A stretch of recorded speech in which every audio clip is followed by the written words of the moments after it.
See, they don't, if you are in a position where they can't touch you, they will do nothing. Sometimes I carry scissors in my bag, prepared to fight. It really doesn't make sense that you're saying, I won't go to Ocean because somebody wants to move mad. True. But everybody knows that they only wear 16-inch heels.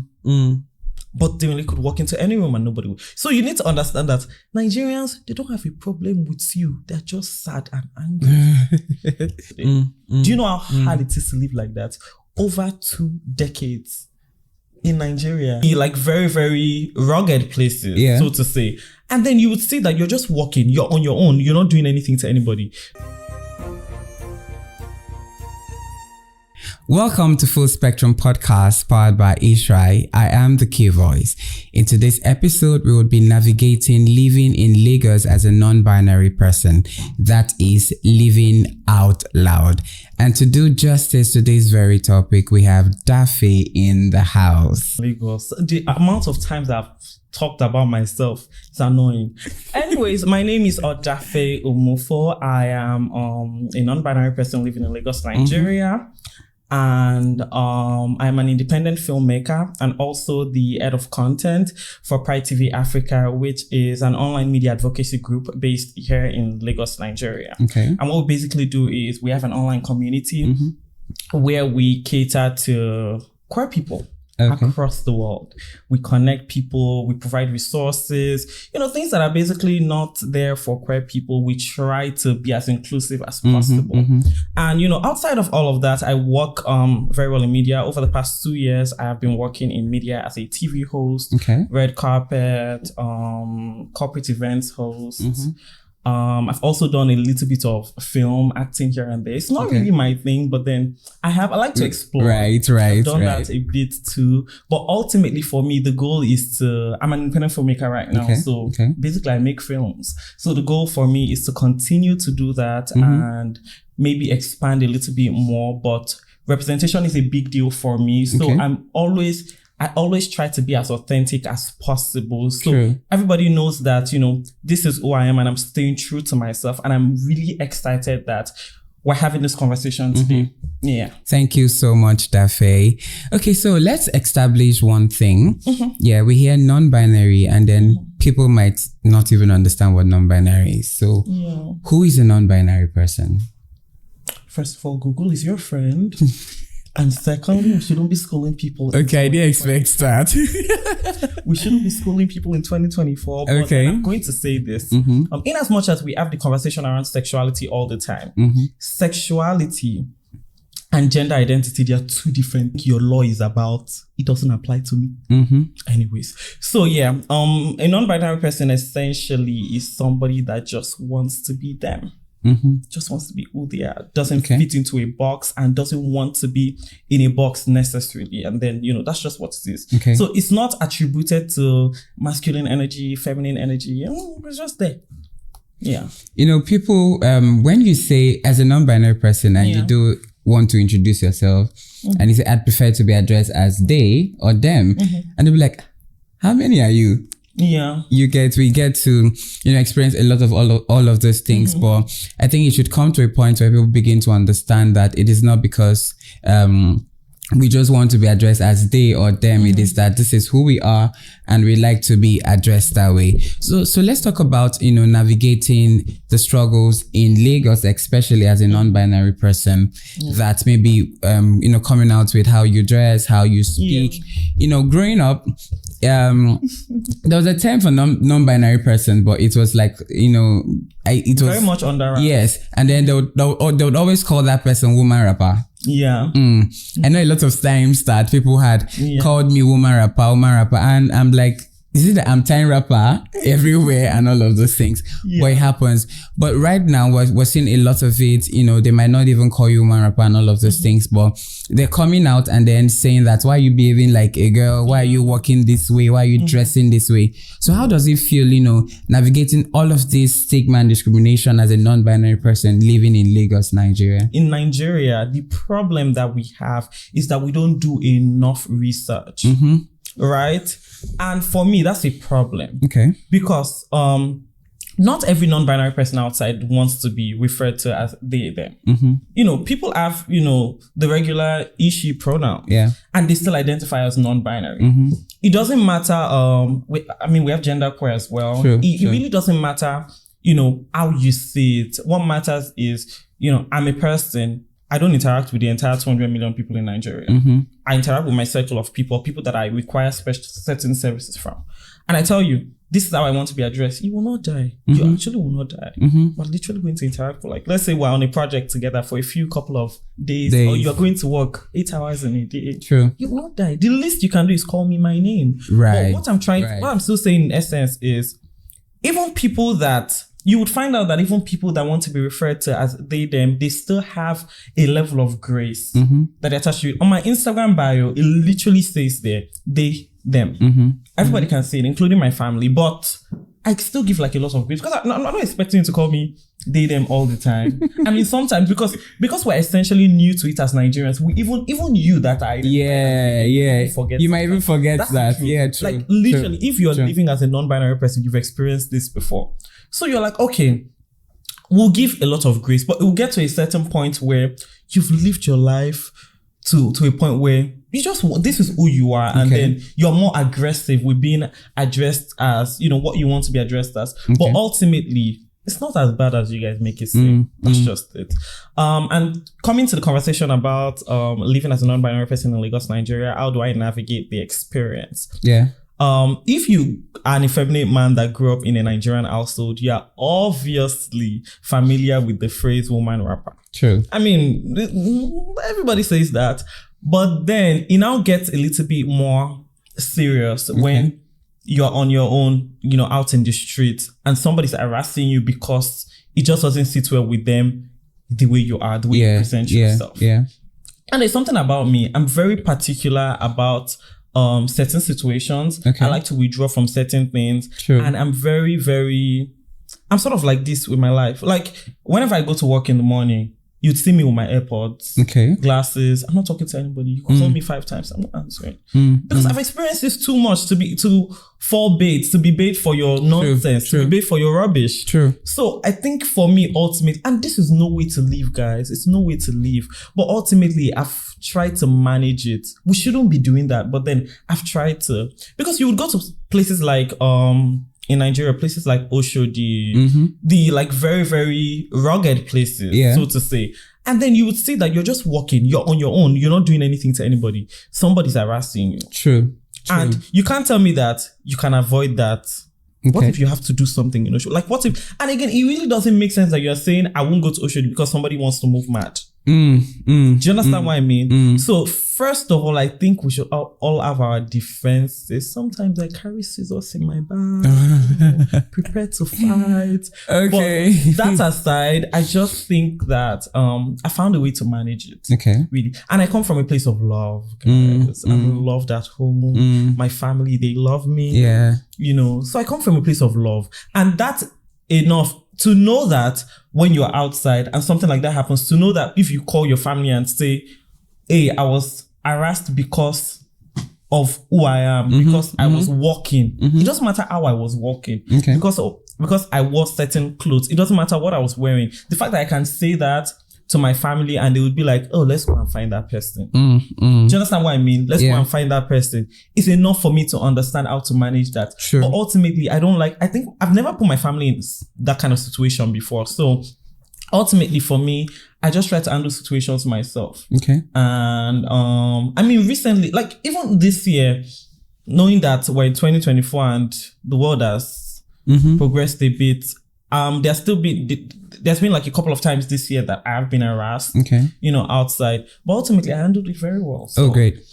So the way we're living is not essentially fine, but what can we do? Would have to, you know, run the waters and but then let's talk about you know, being harassed and all. We see it on a rise every day. Queer persons are harassed, and then there's this video that was trending sometime that a queer person was walking on the road, dressed, expressing themselves as they want to. And then some guys just parked, I think it was in the east, somewhere in Enugu.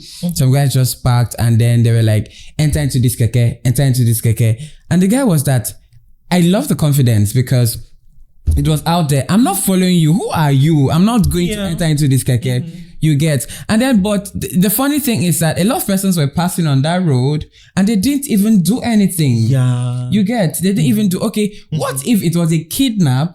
Yeah. Taking up. You can't stop on the road and you tell me to enter a keke that I do not know you. You're like 5 or 4 guys there and you want me to, for what? Yeah. You get. So are there times that you've actually, had experiences like this and then maybe somebody out of, the crowd and then just showed up to, salvage the situation? Have you ever experienced anything sort of? I'm very aggressive with how I see Nigerians. Okay.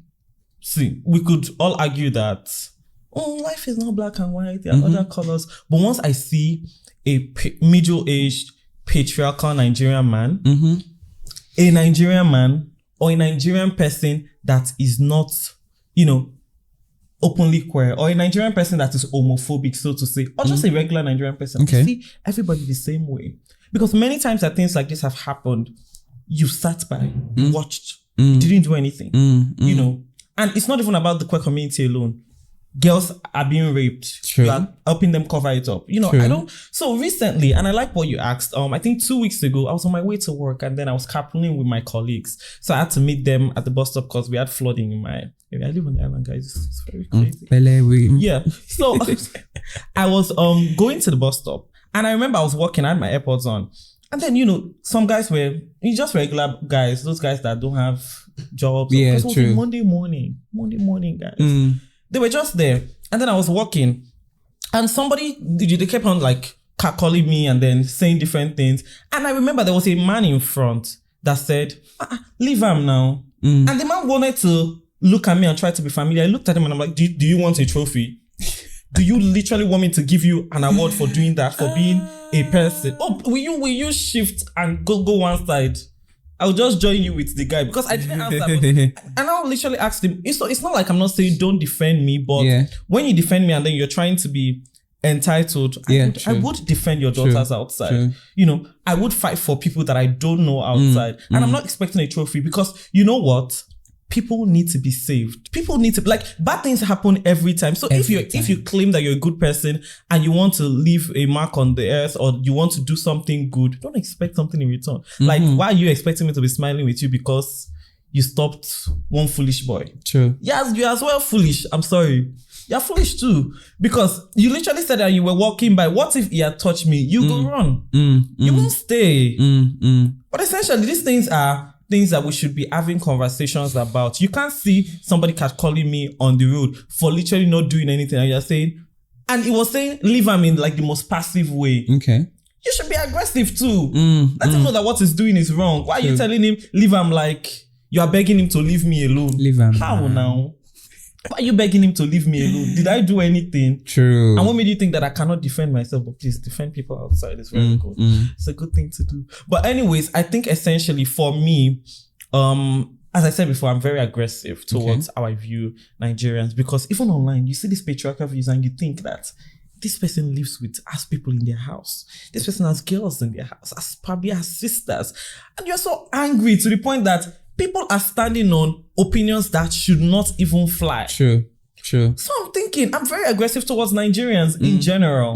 If you're not somebody that I truly know and I know that you're a good person, I bet you too much shit. And I also remember there was one time, I think we're having a program in Ikeja Jare, and I was going to fix my phone, so I was in Computer Village. And I'm not even going to lie, my first experience in Computer Village, I was scared.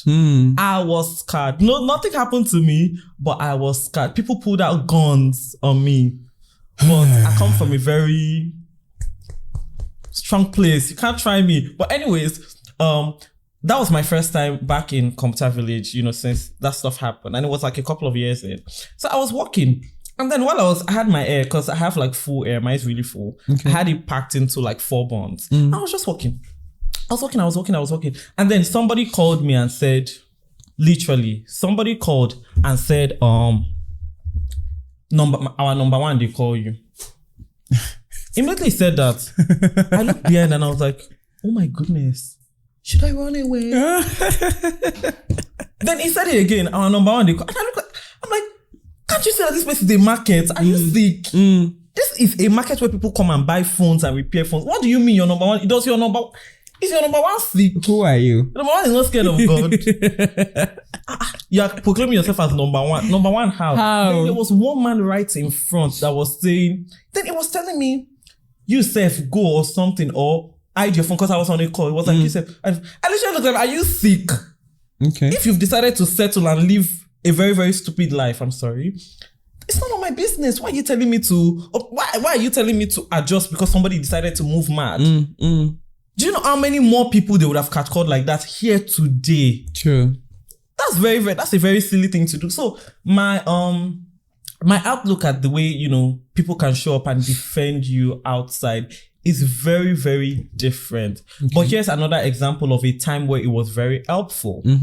I was being harassed with a friend of mine. It wasn't directly at me, it was with my friend. Okay. And we just saw policemen, they pulled up from nowhere. Oh. With their the small buses. Yeah. And then they took the guys. Apparently they had been raiding the area and then they said that guys were stealing. So this was very late at night. Okay. But then it worked very well because I'm very conversant. I had like a paralegal career sort of. Okay. I'm very conversant with the police station. Okay. I literally followed them. They wrote a statement, took their numbers, made sure I went there again for follow-up. That guy stayed there for a long time. You would think I called the policemen. I didn't call them.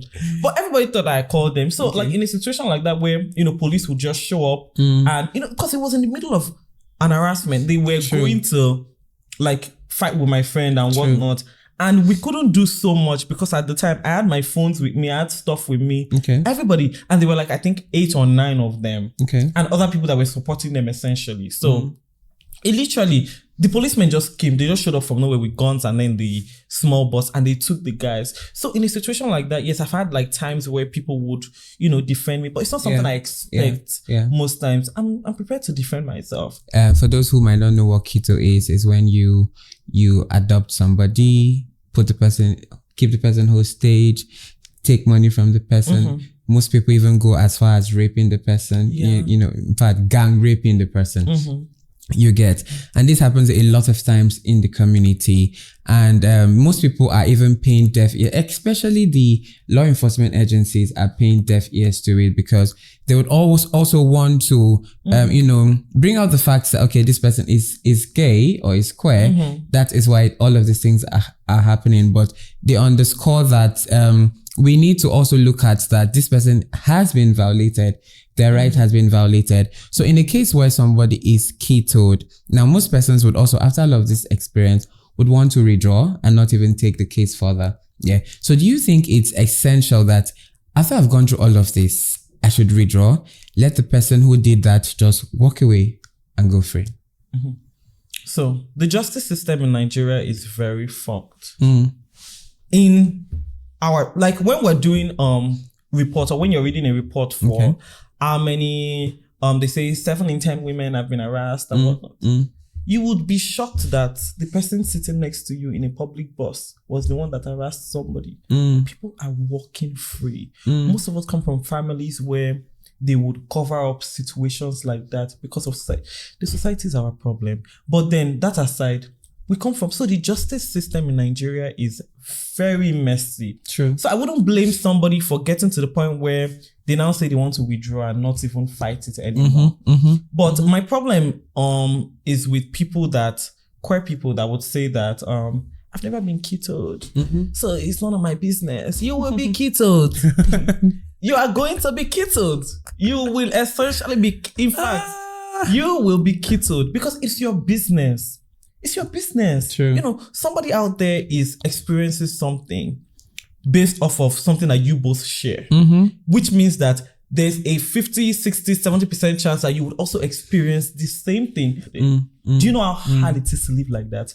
Over 2 decades in Nigeria, and you no peace of mind. You're running like a thief. True. And you didn't do anything. And now for you to now be scared of like having a sexual life, meeting up with people only to get abducted, extorted, harassed, violently harassed, and even raped sometimes. It's not something anybody should go through. And I think that we also tend to forget that in as much as it's associated to being queer, it's a human rights issue. True. Somebody's rights were violated extensively. Somebody decided to do something to someone without any grounds. Okay. Even if you say it is on grounds of their sexuality, take it up with the law. The hell is your business? And we're not taking it as you would see situations where you get these perpetrators arrested, get to the police station, and then they will come to some sort of arrangement with the police guys. And they will go scot. It doesn't even get to court. Why do we keep doing this? Why do we keep, fostering a culture of, and this is not even with queer people alone. You would see women that go through stuff like this, regular men that go through stuff like this, and it's kept under wraps. True. It's not something that should be happening. True. But I think ultimately what we can do is to focus more on these situations and pay more attention to situations like this. Talk to these victims and let them know that they need to trust you to the point where you tell them that you would actually get them justice. So even if at the end of the day you don't get them justice, it would be something that was totally out of your power because at most you did all you could. You did everything you could. And resources are very limited in Nigeria for people that choose to fight causes like this. Mostly underfunded. You don't get funding. Everything is on you. It's just the passion that drives you. But then, essentially, I think we just need to focus more on issues like this, issues that affect real people and ways that we can, change that situation. I think we can't get into everybody's minds. Really, but then what we can do is show them the effect of their actions. If you do that and you are caught, you will sleep in jail. You will not only sleep in jail, maybe you will die there. Let's talk about how you navigate with your mental health and amidst all of this stigma, discrimination, harassment, and all of this. It's a strong factor that already throws people off when you are faced with all of this. And if you do not have like a very strong backing, especially for your mental health, that's why you see suicide most of the times, in the community. Most of them might not be even reported. You might not even know that it happened. But how do we navigate especially with our mental health? I easily stand out. I could walk into a room and then everybody would know that I'm there. So that alone has put me in a bad place. Okay. It has put me in a place where, people now look at me and they feel like, okay, this person could be a victim. This person could be prey. But then, essentially, over the years, I've built a community of support, people that support me. That's my family, my friends, people like that, and people that we share similar experiences. Okay. So we're able to support each other. And with that as well, I do a lot of dance therapy. I like to dance. I have to left feet, but I dance a lot. Music is like my soul. Okay. But with that as well, I like to also document these experiences for people to, look at and also see ways that they can also help themselves. But living in Nigeria with your mental health, it's a long road. True. It's a struggle, really. There are times where I've been depressed multiple times, but then you shouldn't I think you should just see it as who you are and the way you are living. Okay. You see that you would see, and Nigeria is a place where double standards thrives. So you would see somebody that is a superstar, probably like a musician, an actor, somebody like Darren Lee. Darren Lee could walk into any room and nobody would harass him. Yeah. True. But everybody knows that Darren Lee wears 16-inch heels. But Darren Lee could walk into any room and nobody would. So you need to understand that Nigerians, they don't have a problem with you. They're just sad and angry. See, if you are in a position where they can't touch you, they will do nothing. They can live without doing anything to you. They can literally live with turning a blind eye to you and acting like they don't. Nigerians are cheap people. They're cheap ass people with double standards, and they literally can. That's why when I see people that try to harass me, I'm like, are you sick? Do a protest. Do something. Don't come and what's my business with you? If you really have a problem, meet law enforcement. Let them do something about it. You shouldn't be coming to me. Don't come directly to me. We're all covered by the laws of the country. If you really want something done, And even at that, we've all established that there's really nothing you can do. People are living. People are just sleeping and waking up, and you have a problem with it. You have a problem with it. You know, somebody would see me wearing rings and say, this is for women. Oh, why are you? And I just get angry. This is your ring set that you're wearing. It still boils down to woman. True. Woman. So when you think about it, we should be, or even like trans women, effeminate men should be covered under feminism. True. All right. So let's talk about how we can actually raise awareness to lived experiences of non-binary persons in Nigeria as a whole. What are the means to tell people that this is what, or these are things that non-binary persons go through, and these are possible ways to put a stop to it, and all of those? So being non-binary is a gender identity as opposed to like a sexuality. So your sexuality is like something else. Okay. Your sexuality is totally different from your gender identity. Okay. You could be a straight person, you know, living in Nigeria, and you could identify as a non-binary and say they, them. Like my brother has a friend that comes to the house often. Okay. He's straight, but then he is very androgynous. Okay. And you would say somebody like that would go outside, even as manly as they are, and still experience the same thing that somebody like you would experience. True. So you get to understand that a lot of Nigerians are very ignorant. They don't know so many things. So raising awareness would be to talk about it a little bit more and talk about it. And I think we shouldn't be aggressive in our messaging. You know, with the way we pass our message, you know, we don't have to be aggressive. Okay. People genuinely don't know. And I think getting them to key into that information, to understand it well, could be beneficial to everybody. Okay. So there are people that genuinely, they have no idea. They don't know. And that's also going to help, because if more people are having conversations about these things in society, more people will get to know about it, and there might be some sort of change. You know, I'm not saying like overly big change, but then there might be some sort of change. So I think talking about it more is like the best way to go. Okay. All right, that's fine. Thank you so much. So wrapping up, are there words that you'd like to, you know, sort of put out there for persons living in Nigeria, queer persons living in Nigeria?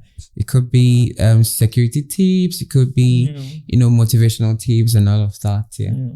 Hiding would literally like not get you anywhere. Okay. Regardless, people would still, you know, do what they want to do. So be authentic. You don't have to do too much. You don't have to be loud. Okay.